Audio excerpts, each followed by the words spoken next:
This program is about unsolved mysteries. Whenever possible, the actual family members and police officials have participated in recreating the events. What you are about to see is not a news broadcast.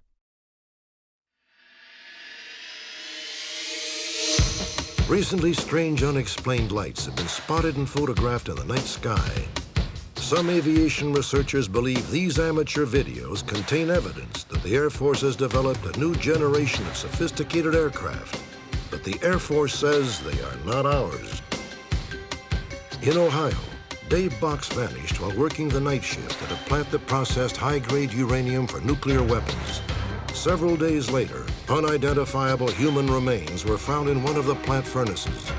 Dave Box's family believes he was murdered to prevent him from blowing the whistle on safety violations and illegal radioactive dumping.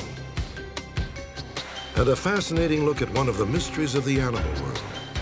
We will follow two ordinary house pets, a cat and a dog, who became lost and then traveled more than 100 miles through unknown terrain to somehow find their owners. Join me for these intriguing new stories and more on another edition of Unsolved Mysteries.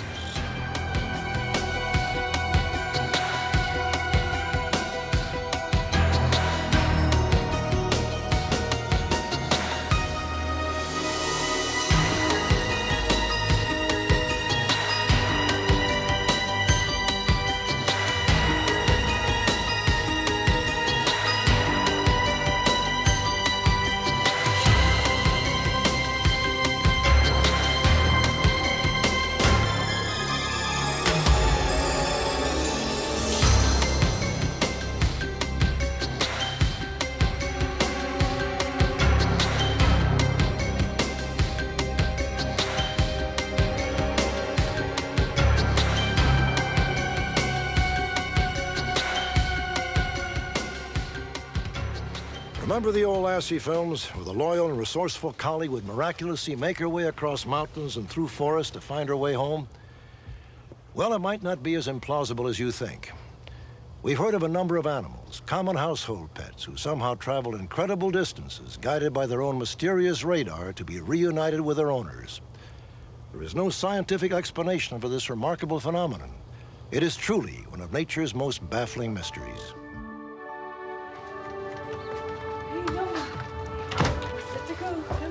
Sue Anderson of Baltimore, Maryland, has been an animal lover for as long as she can remember.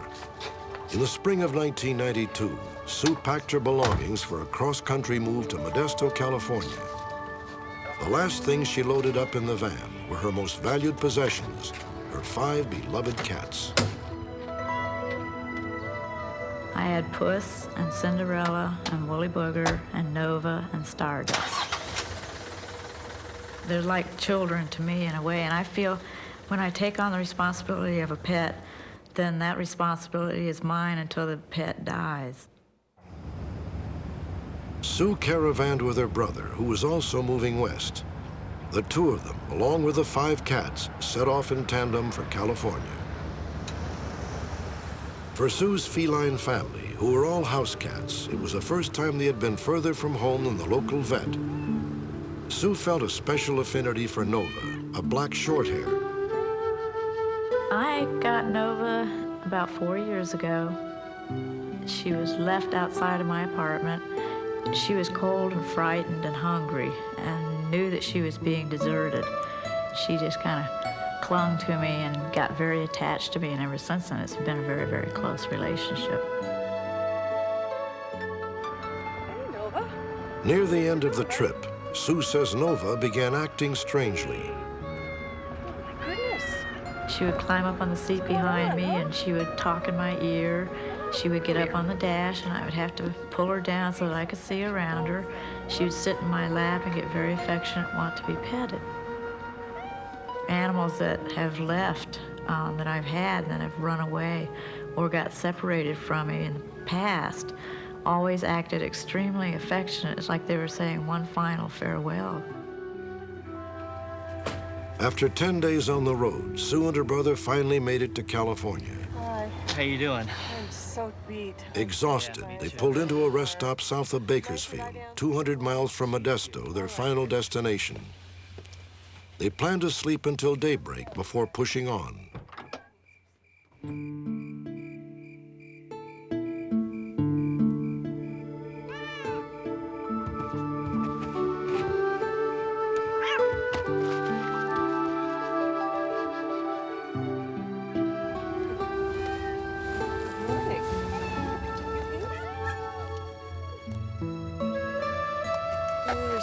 Nova?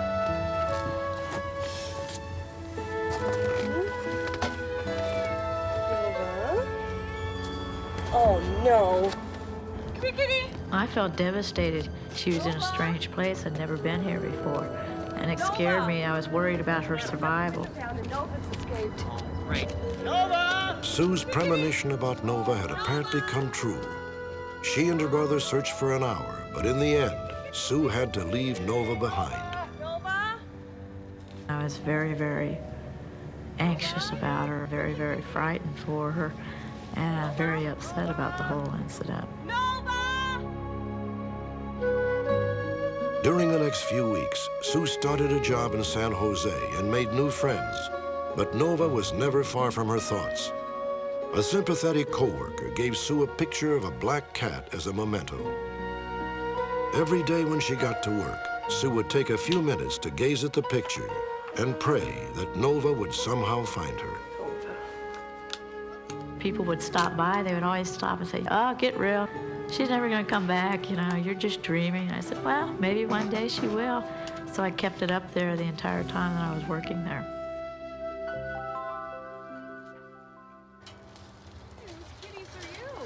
A full year passed. Then on July 16, 1993, Sue came across two stray cats outside of work. Come here. Kitty, kitty, kitty, kitty, kitty, kitty, kitty. Come here. Come here. To Sue's amazement, and against all odds, Nova had journeyed some 250 miles through completely foreign territory to find her way to Sue.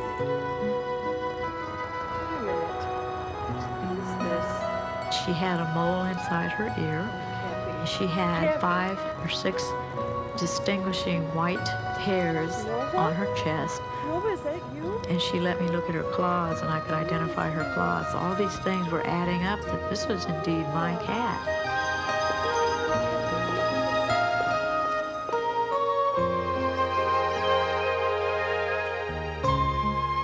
How can we explain Nova's incredible journey? Noted animal behaviorist Miriam Yarden theorizes that owners and their pets can form a bond strong enough to develop a kind of mental telepathy. She told me that she spent 10 to 12 hours at her place of work. And by thinking of the cat and seeing her own surroundings, subconsciously she was sending the visual images to the cat. Come to this area, come to this place, this is where I am.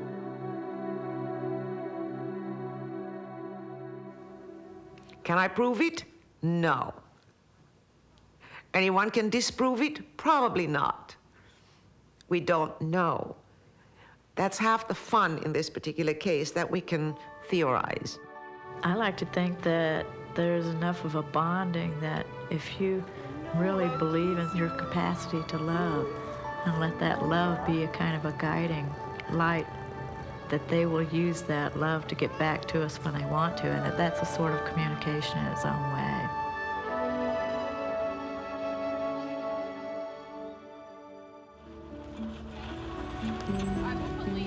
Mother's Day weekend, 1992. John and Susan Reesgraff of Duluth, Minnesota, and their 3 children arrived at a cabin on the edge of Bearhead Lake State Park, 100 miles from their home.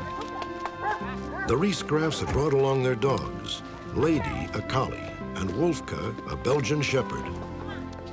It was springtime. Ice was coming off the lake. Green leaves were starting to bud out, and it was just a good time to take a break. And we were real excited to be there and go for hikes and take the dogs out. Come on, lady, come on, Wolfka, have a good run, go on. The Reesgraffs had been to the cabin on several occasions and felt perfectly comfortable letting the dogs out on their own. Normally, Lady and Wolfka returned within an hour. Lady! Come on, lady! But this time was different. Wolfka! Wolfka! We called for them to come in, and they didn't show. And we thought, well, they're maybe chasing a rabbit or something. And we called continually through the morning, and they didn't show up. And so we were concerned. And we were looking for them out on the trails, calling for them. And we thought they would show up, and they didn't.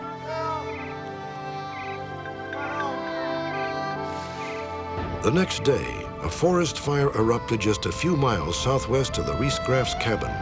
The flames were headed in their direction, they had to evacuate immediately. Leaving without the dogs was especially difficult for 7-year-old Hannah, who had literally grown up with Lady and Wolfka. I was scared because I didn't know where they go and wish we could have stayed. When my mom told me that we were leaving, I felt sad and I wish we didn't have to leave. The fire was devastating. It burned out of control for 3 days and consumed more than 9,000 acres of timberland. From their home in Duluth, 100 miles away, the Riesgrafs could do little more than wait and hope for the best. We had called Susan's father, and I had asked him to go back to the cabin a few times because I thought they would come back to the cabin. I thought that would be our best hope. And he had done that and had not seen anything. Okay, honey, what do you want to pray for tonight? Hannah, however, refused to give in to the unthinkable, especially in the case of Lady, her favorite. Please help Lady find her way home. Please protect her and keep her safe. Please bring her home very soon. Amen. Every night in my bed I would pray because I knew that the Lord, if it was His will, that she would come home. And I felt that she would. Almost 2 weeks after Lady disappeared, a hungry, bedraggled collie wandered up to a house on the outskirts of Duluth. Incredibly, Hannah's prayers had been answered. Where'd you come from? Hello. Well, let me see. Have you got a collar? Wonderful. Oh, I got it, honey. Hello? Yes, this is a Riesgraf family. What? Wait, you found Lady? They found Lady? Out of the blue, some folks that were about 15 miles from our house called and said, "Your dog is in our yard." And I said, "What?" And they said, "Your dog is a collie, her name is Lady, is this, the telephone number?" I said, "Yes." And I said, "Do you realize, this dog has traveled a long way to get to your yard?"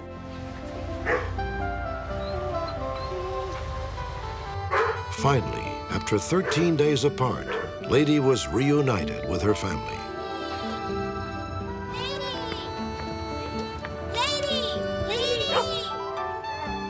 I felt really happy that she was back and that she would be with our family again. I was happy. Lady's amazing adventure made headlines in Duluth.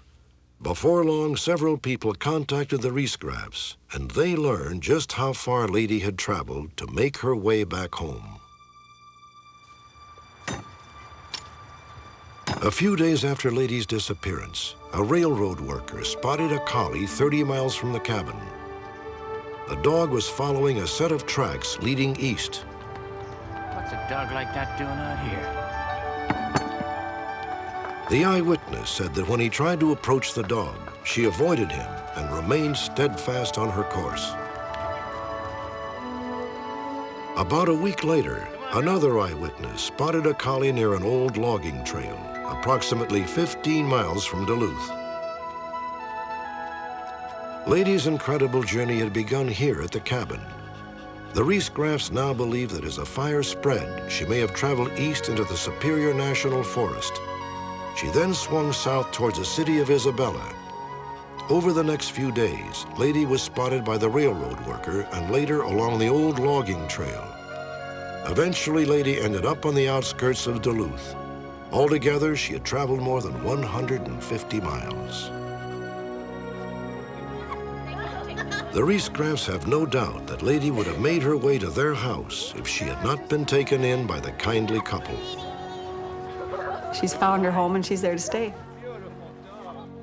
Since this long walk home, she stays home. It's like she realized too, this is my family, and we just appreciate her a whole lot more. Unfortunately, the Riesgrafs still do not know what happened to their other dog, Wolfka. They can only hope that he is safe, perhaps adopted by a caring stranger. Why Lady was successful in her journey and Wolfka was not is one of life's mysteries. Perhaps, just perhaps, Lady's success can be attributed to the powerful force she had guiding her, the love of a small child. When we return, strange lights in the night sky, UFOs, or secret aircraft developed by our military.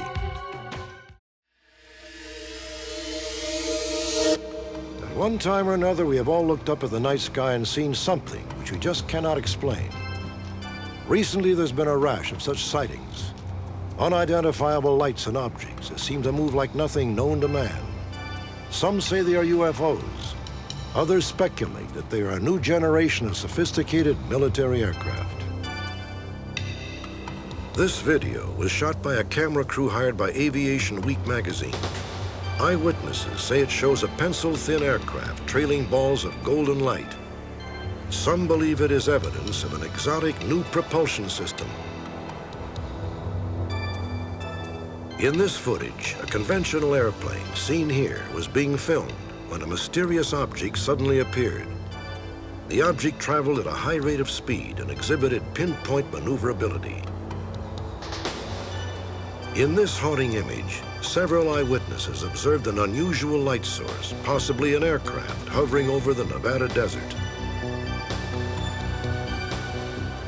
And here, an unknown wedge-shaped object which made no noise flies over Roswell, New Mexico. The footage was shot by a man named Stephen Douglas of Amarillo, Texas. People have been sighting and witnessing aircraft that can do fantastic, amazing things. I mean, high speed, stop on a dime, turn like a ballet dancer, or move incredibly slow. The mystery behind this is there seems to be some aircraft that have some fantastic flying abilities that seem to be a quantum leap over anything that's previously known. Stephen Douglas spends much of his time trying to unravel the mystery of these unidentified aircraft. Douglas is an aviation enthusiast and journalist who publishes a newsletter called Intercepts.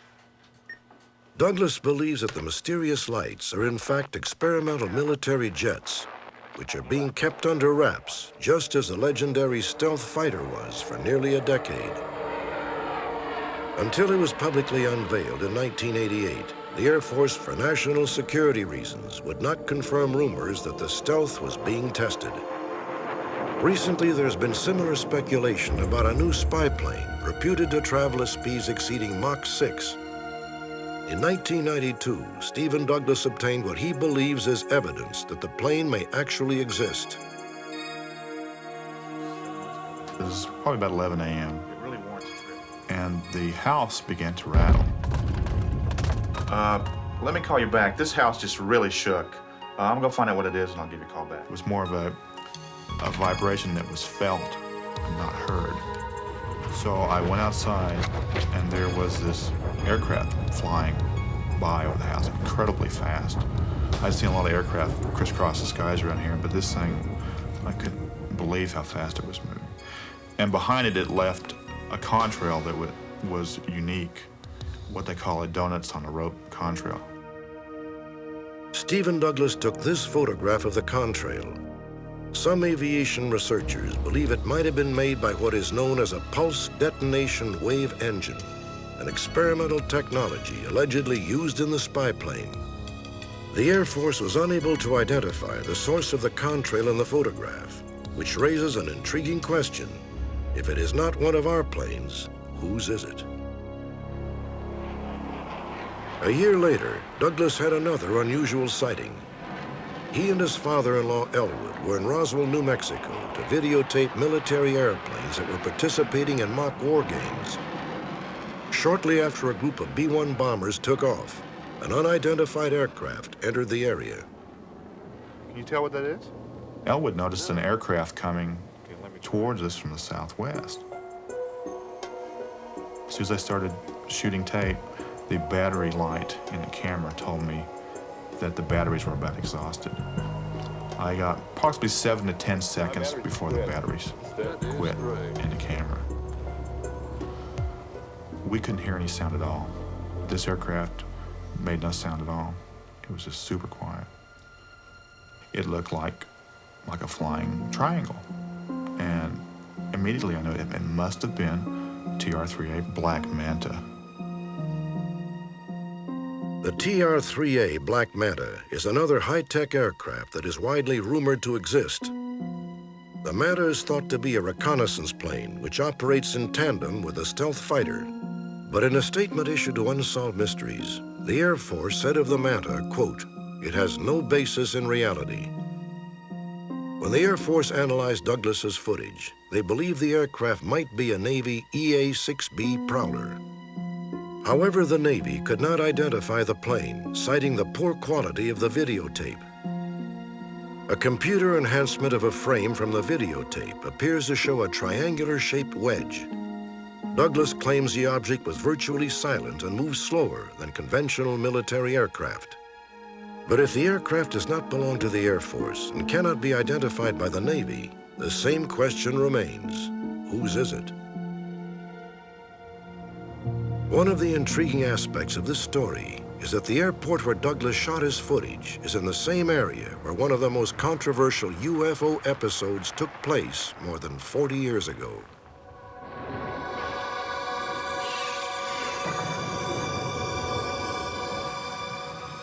In 1947, Army investigators from Roswell Air Base went public with the shocking news that a flying saucer had crashed on a ranch in rural New Mexico. A few days later, the Army reversed itself and claimed that what had actually been found was a downed weather balloon. Nevertheless, many people are convinced that the Army did recover the wreckage of a craft from somewhere other than Earth, and that now, even more incredibly, the military has somehow managed to glean the secrets of the UFO to achieve a breakthrough in aviation technology.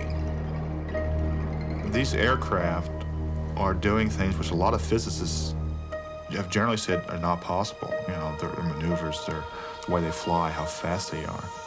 And the real mystery is how they made the leap.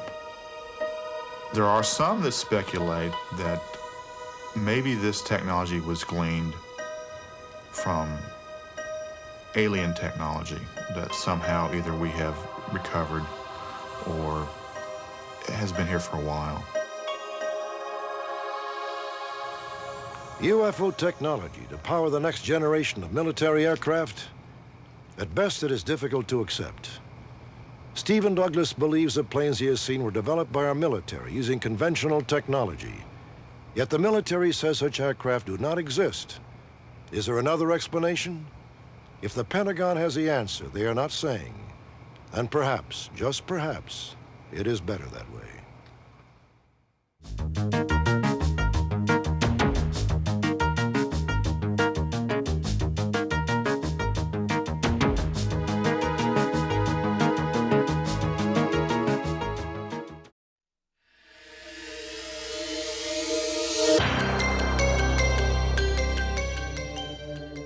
On a prior broadcast, we explored one of the great mysteries of religion, the Shroud of Turin. According to the Bible, after Jesus was crucified, he was wrapped in a linen shroud. More than 1,000 years later, a 3.5 by 14-foot linen cloth mysteriously turned up in France. It showed the faint image of a man's body, front and back. Ever since, believers have hailed this cloth as a marvelous relic. They claim that Christ was buried in the shroud and that his image was miraculously imprinted on the cloth at the moment of resurrection. When I first began to study the Shroud of Turin, I was convinced it was a crock and that it would take me probably less than 2 hours to put away this pious fraud. After all, anyone with an IQ of 100 or over knows that all relics, by definition, are frauds. But I must admit, here I am, some 17 years later, I who came to scoff have stayed to pray. My own personal belief is that the shroud is probably authentic. Skeptics regard the shroud as a masterful painting, the work of an unknown Renaissance artist. However, those who believe the shroud was painted are hard-pressed to explain two distinct attributes. First, the total absence of brushstrokes. Also, when the Shroud's image is analyzed by computer, it projects a remarkable three-dimensional picture, almost like a sculpture. Virtually no other work of art has this characteristic. When all was said and done, it seemed like the Shroud would remain a tantalizing mystery, the source of endless speculation. It was certainly the last story we ever expected to update. But for every mystery, there is someone, somewhere, who never gives up trying to find a solution. Dr. Emily Craig, a forensic anthropologist and medical illustrator, claims that she has figured out the secret. Using dry paint pigments ground into a fine powder, Dr. Craig has created an image on cloth that she believes replicates the distinct qualities of the Shroud. It is an ancient technique known as dust drawing. I think it goes back to cave paintings. It goes back thousands of years. They've used carbon dust and ochres and different natural occurring pigments for centuries. Working first on paper, Dr. Craig applies the dust more heavily for the raised features of the face, the forehead, nose, lips, and chin. The lower areas receive less pigment. Once it's done to my satisfaction, I'm going to take a piece of linen, you lay the linen down, and then taking a wooden spoon or any flat, flexible object, we're just going to rub the entire image and make a direct transfer. The image, now on linen, satisfies one of the Shroud's main attributes. There are no brushstrokes. Dr. Randy Brzee, a textile scientist, is Dr. Craig's partner. He put the dust drawing to its most important test, the same computer analysis that revealed the Shroud's hidden 3D properties.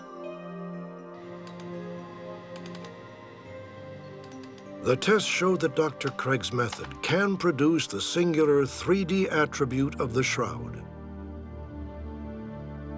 What we have accomplished, I believe, is that we have demonstrated that a miracle is not required to produce the image on the Shroud of Turin, and it can be drawn on there in a simple, straightforward manner.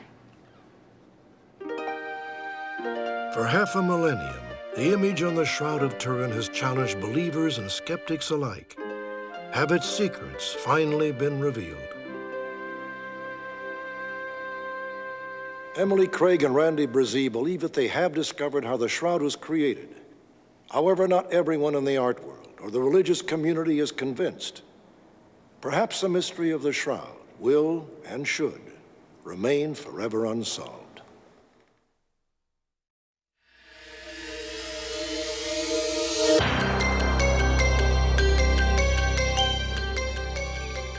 The small community of Fernald, Ohio, lies in the midst of farm country, 20 miles from Cincinnati.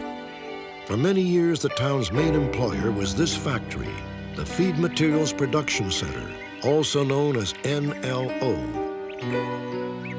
The casual observer would never guess that NLO was in fact owned by the Department of Energy.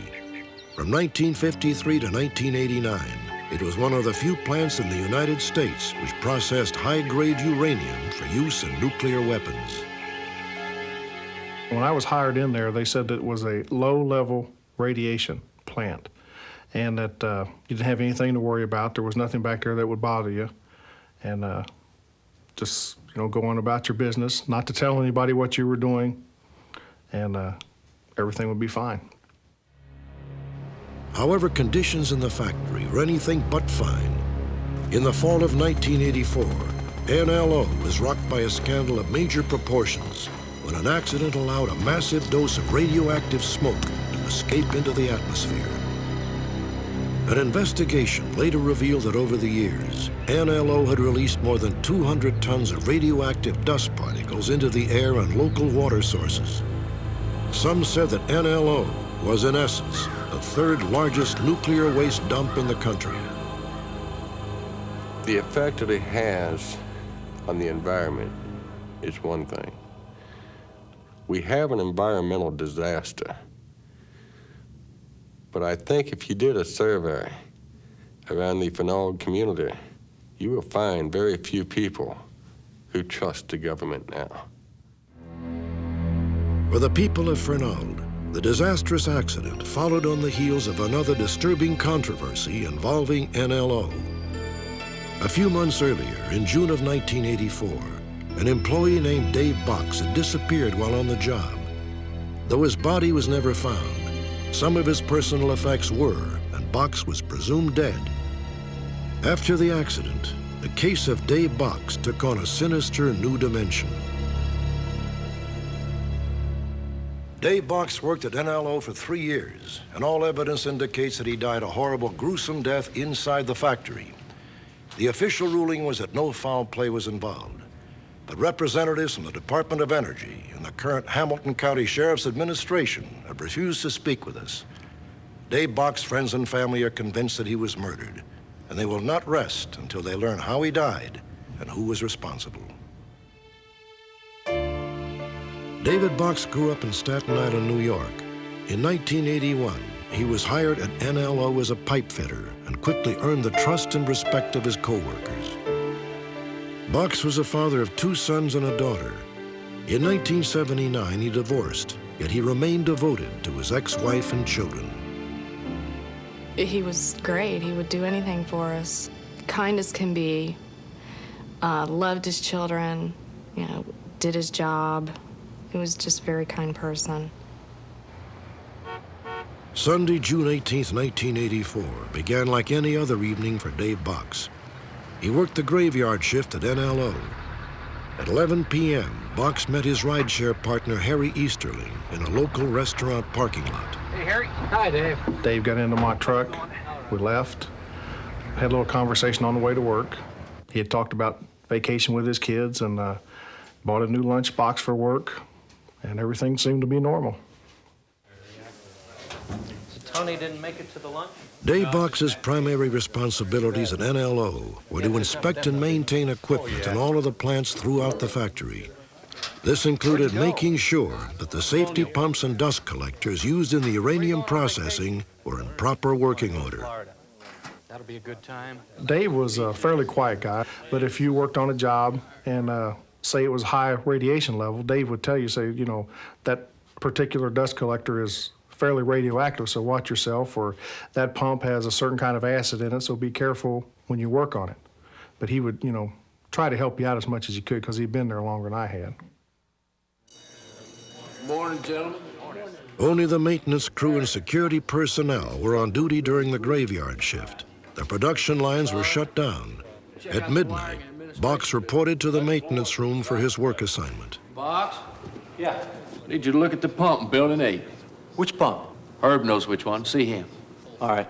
It was sort of just like any other night. He would open his toolbox, leave his keys in his lock, and lay the lock and the keys on the top of the toolbox. You know what you're doing.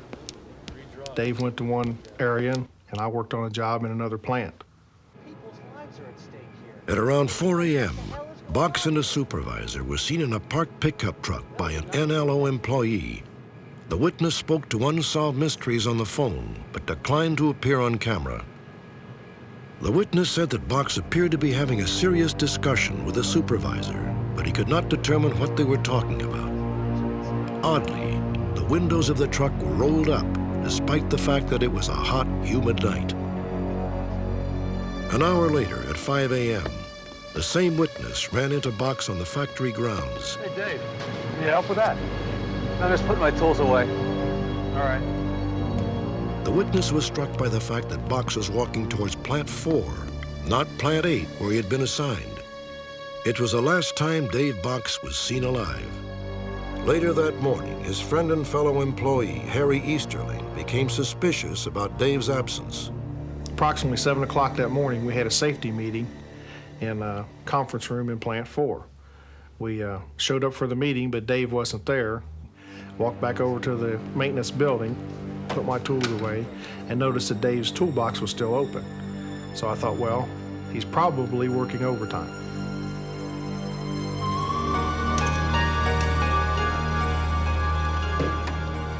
So I went in and made a few phone calls, but I couldn't locate him. So I went back out and told the security guard at the desk that Dave hadn't come out. I was going home, and I would meet him the next night at the restaurant. At around 7:30 that morning, a furnace operator in Plant 6 notified his supervisor that the casings in his oven were covered with a strange sticky residue. Hey, Larry. The worker also detected an unusual odor. Yeah, what's up? There's something strange in here. There's all kind of big firm crust all over the salt. Crust? Yeah, I dipped a couple of ingots in. It's got a slick film all over them. That's okay. Just go ahead and keep dipping. Larry. Yeah, what? Listen, man, I don't want to be the one that starts a problem, but there's something in there. Kind of looks like a leg. A leg? Take a look.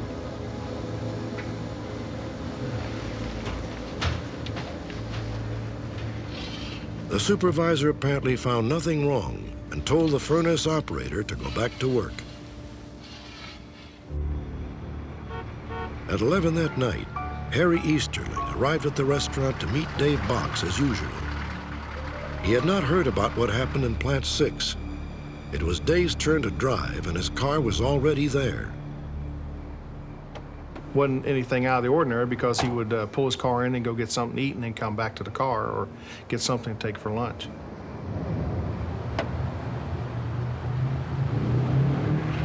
And I leaned up against Dave's car and I noticed the fender was still cold. So I reached over, touched the hood, and the hood was still cold. Harry began to suspect that something was wrong. When he arrived at the factory, he reported Dave Box missing and had a security guard pry open Box's locker. Are these the clothes he was wearing? That's what he was wearing. And you haven't seen him since you left? No.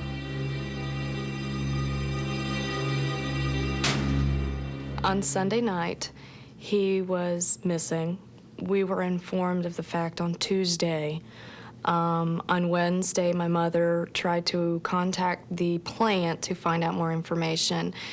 They told her they couldn't give her any information, they didn't know anything, and that was that. But inside the plant, an investigation was confirming the worst. It was learned that at 5:15 on the morning of Dave Box's disappearance, the temperature in the furnace in Plant 6, which was kept at a constant 1,300-degree temperature, had momentarily dipped 28 degrees, suggesting that something foreign had been dumped into it. A worker had also found what appeared to be a piece of bone on the lip of the furnace. The Hamilton County Sheriff's Department was called in, and the furnace was shut down.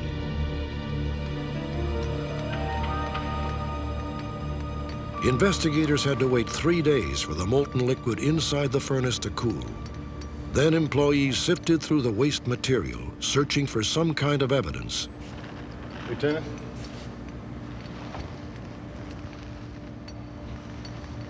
My God. Those keys belong to the victim's car.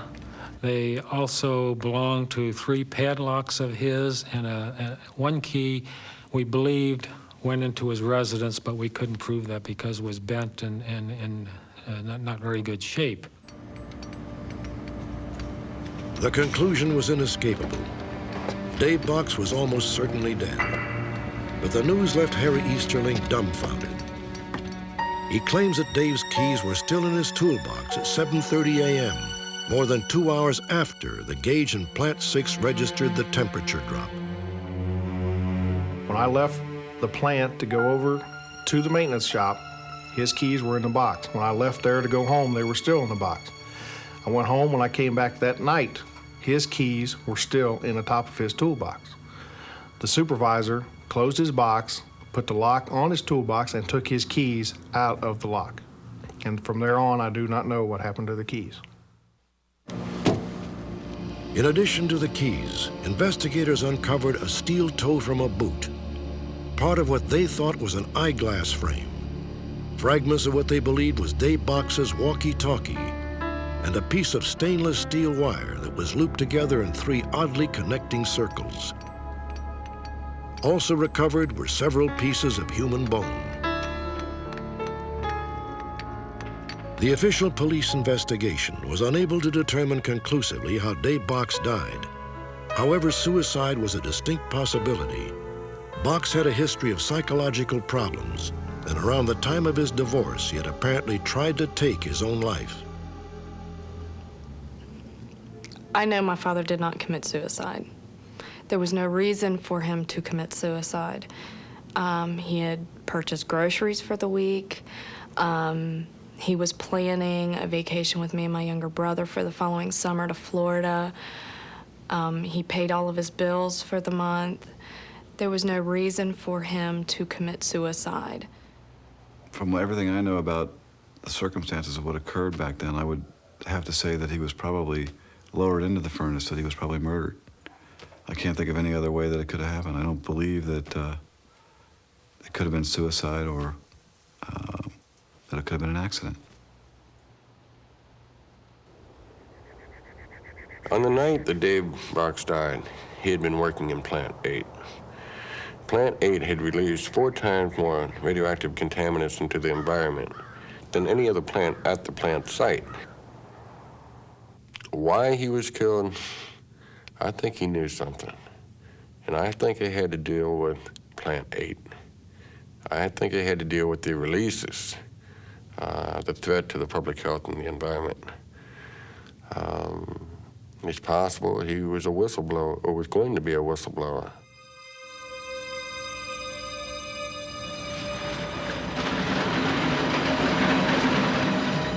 I believe that they could have either shot him or they could have hit him with something, knocked him unconscious, took the body back to Plant 6, where the furnace is. The question I have is whether or not Dave Box was alive at the time that they threw him into that furnace. I would hate to think that he was conscious. I can't imagine a more horrible death than that.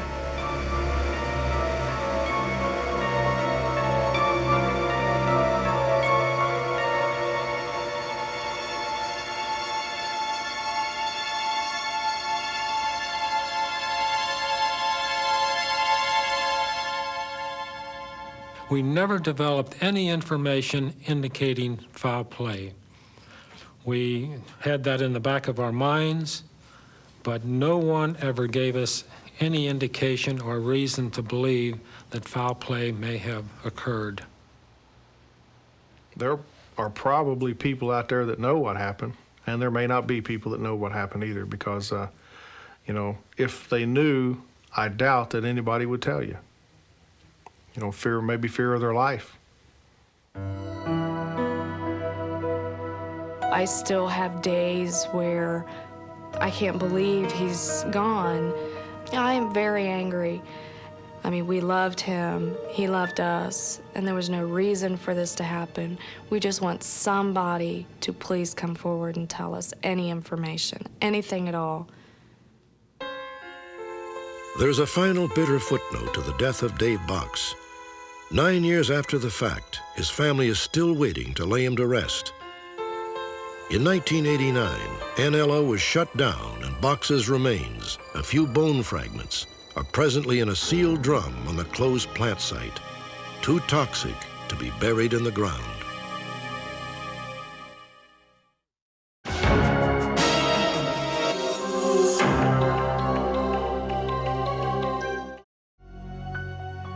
Join me next time for another intriguing edition of Unsolved Mysteries.